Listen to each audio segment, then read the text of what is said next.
Hello friends, welcome to wow bake and more. ఈరోజు ఈ వీడియోలో నేను మీ దగ్గర స్క్వేర్ కేక్ మోల్డ్ లేకపోయినా రౌండ్ కేక్తో ఈజీగా ఇలా స్క్వేర్ కేక్ని ఎలా చేసుకోవాలో చూపిస్తున్నానండి. అది కూడా ఎగ్లెస్ కేక్ని అయితే చూపిస్తున్నాను. సో వీడియో స్కిప్ చేయకుండా పూర్తిగా చూడండి. నచ్చితే మాత్రం ఒక లైక్ చేయడం మర్చిపోకండి. మీరు చేసే ఈ లైక్ వలన ఈ వీడియో మరికొంతమందికి రీచ్ అవుతుంది. సో ఫస్ట్ అయితే మనం కేక్ స్పాంజ్ని అయితే ప్రిపేర్ చేసేసుకుందాం రండి. ఈ విధంగా ఒక బౌల్లోకి రూమ్ టెంపరేచర్లో ఉన్న 3/4 కప్ వరకు పెరుగును వేసుకొని 1/2 టీ స్పూన్ వరకు బేకింగ్ సోడా వేసుకొని రెండు బాగా మిక్స్ చేసుకోండి. పెరుగులో బేకింగ్ సోడా వేయడం వలన యాక్టివేట్ అవుతుందండి. యాక్టివేట్ అయ్యి కేక్ అనేది ఫ్లఫీగా వస్తుంది. దీంట్లోకి 1/3 కప్ వరకు షుగర్ని ఇంకా 1/4 కప్ వరకు వెజిటేబుల్ ఆయిల్ని ఫ్లేవర్ కోసం నేను ఇక్కడ వెనిలా ఇంకా పైనాపిల్ ఎసెన్స్ 2 ఎసెన్స్ని అయితే వేస్తున్నానండి. ఇలా 2 ఎసెన్స్ వేయడం వలన ఫ్లేవర్ అనేది చాలా బాగుంటుంది. ఒకసారి తప్పకుండా ట్రై చేయండి. ఈ విధంగా మొత్తం అన్నీ కూడా బాగా విస్క్ చేసుకోండి. ఈ షుగర్ అంతా మెల్ట్ అయిపోయేంత వరకు బాగా విస్క్ చేసుకోవాలి. మీరు ఎగ్స్తో చేయాలంటే 2 ఎగ్స్ని వేసుకోండి పెరుగు ప్లేస్లో. ఇప్పుడు ఒక జల్లెడ పెట్టుకొని దీంట్లోకి 1 కప్ వరకు మైదా పిండిని 1 టీ స్పూన్ వరకు బేకింగ్ పౌడర్ని వేసుకొని బాగా చల్లించేసుకోండి. ఫ్రెండ్స్, మీలో ఎవరైనా మన ఛానల్ని కొత్తగా చూస్తున్నారా? అయితే ప్లీజ్ సబ్స్క్రైబ్ చేసుకొని చూడండి. దానివల్ల నాకు కూడా ఎంకరేజ్మెంట్గా ఉంటుంది కదా.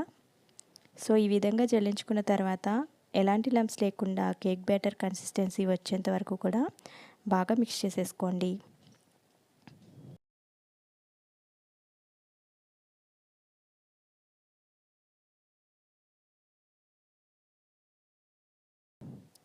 ఇది కొంచెం థిక్గా ఉందండి. సో దీంట్లోకి నేను 2 టేబుల్ స్పూన్స్ వరకు నార్మల్ వాటర్ని అయితే వేస్తున్నాను.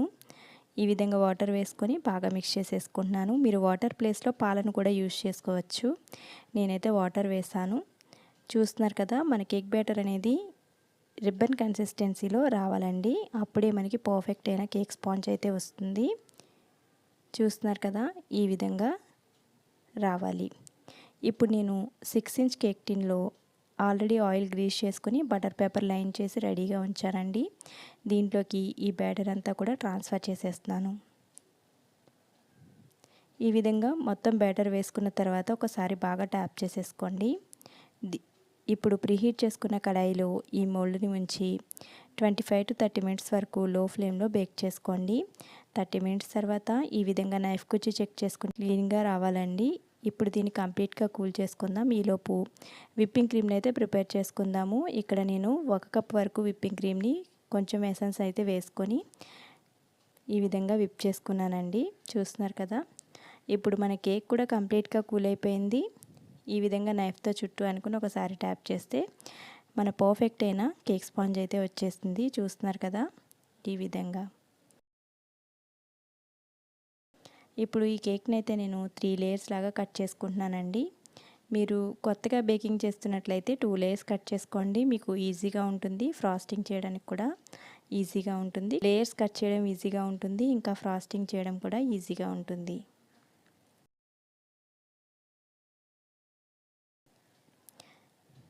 ఇప్పుడు ఫస్ట్ లేయర్ అయితే ఈ విధంగా కేక్ బోర్డ్ పైన ఉంచి షుగర్లో కొంచెం వాటర్ వేసి మిక్స్ చేసి ఈ విధంగా షుగర్ సిరప్ని అప్లై చేసుకున్నాను.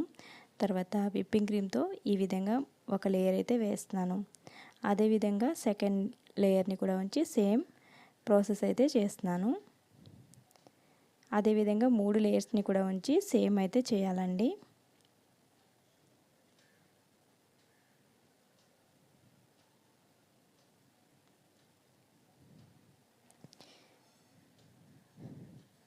పైన కొంచెం క్రమ్స్ అయితే ఉన్నాయి, వాటిని అయితే రిమూవ్ చేస్తాను, ఫినిషింగ్ సరిగా రాదని.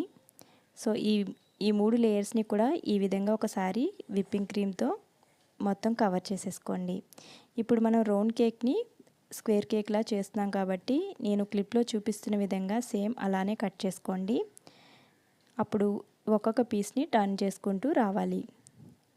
చాలా ఈజీగా మనం రౌండ్ కేక్తో స్క్వేర్ కేక్ని ఈజీగా చేసుకోవచ్చండి. మన దగ్గర కేక్ స్క్వేర్ మోల్డే ఉండాల్సిన అవసరం లేదు.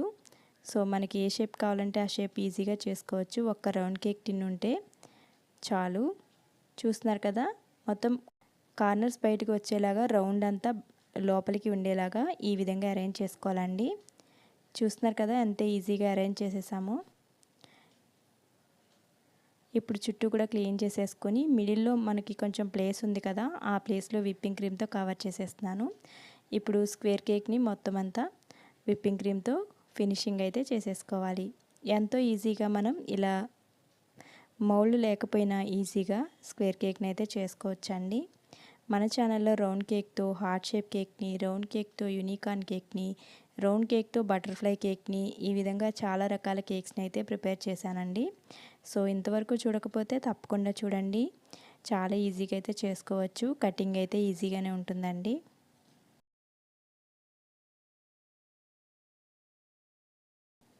ఫైనల్ ఫినిషింగ్ అయితే ఈ విధంగా చేసేస్తున్నాను విప్పింగ్ క్రీమ్తో. మన ఛానల్లో బర్త్డే థీమ్ కేక్స్ అయితే చాలా ఉన్నాయండి. అదేవిధంగా మీ దగ్గర విప్పింగ్ క్రీమ్ లేకపోయినా ఇంట్లోనే బటర్ క్రీమ్తో కేక్ని ఎలా డెకరేట్ చేసుకోవాలి, బటర్ క్రీమ్ని ఎలా చేసుకోవాలో కూడా వీడియోస్ ఉన్నాయండి. సో ఇంట్రెస్ట్ ఉన్న వాళ్ళు తప్పకుండా చూడండి. ఇక్కడ నేను కొంచెం విప్పింగ్ క్రీమ్ని పైన వేసి ఇలా రెడ్ ఫుడ్ కలర్ని అయితే యాడ్ చేశాను. ఇది జెల్ ఫుడ్ కలర్ అండి. సో ఈ విధంగా వేసి ఫైనల్గా నేను ఇలా అయితే రెడ్ కలర్తో కవర్ చేస్తున్నాను. చాలా సింపుల్ డిజైన్ అయితే వేస్తున్నానండి. ఎవరైనా కూడా చాలా ఈజీగా వేసేయచ్చు.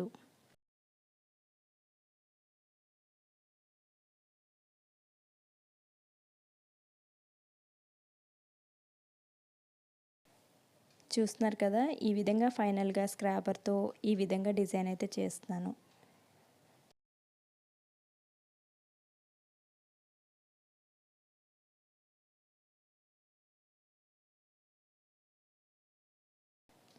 చుట్టూ కూడా ఈ విధంగా క్లీన్ అయితే చేసేస్తున్నాను.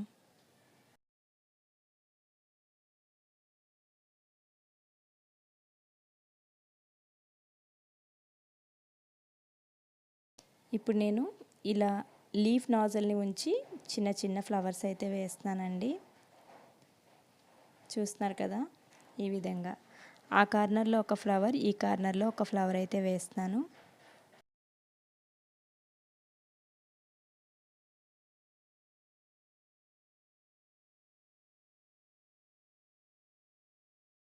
ఈ విధంగా వేసుకొని నేను ఇక్కడ డెకరేటివ్ బాల్స్తో డెకరేషన్ అయితే చేస్తున్నానండి.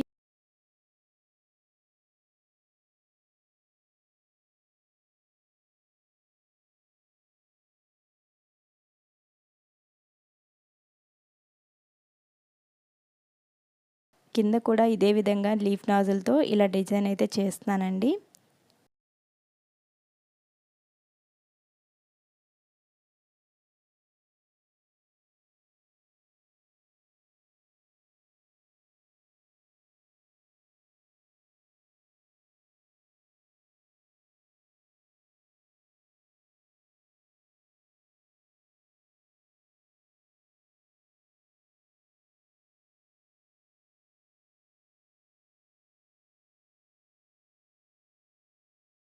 అంతే అండి, ఎంతో సింపుల్ అయినా మన కేక్ అయితే ప్రిపేర్ అయిపోయింది. అందరూ కూడా తప్పకుండా ట్రై చేసి ఎలా వచ్చిందనే విషయాన్ని కామెంట్ చేయండి.